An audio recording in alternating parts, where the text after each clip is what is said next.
Whatsoever you do to the least of my people, that you do unto me. When I was hungry, you gave me to eat. When I was thirsty, you gave me to drink. Now enter into the home of my Father.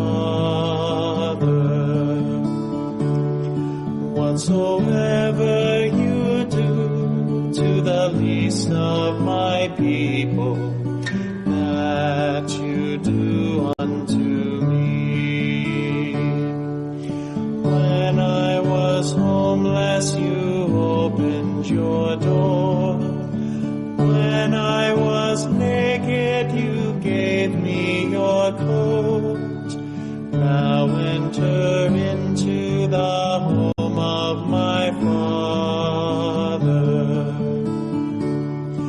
Whatsoever you do to the least of my people, that you do unto me.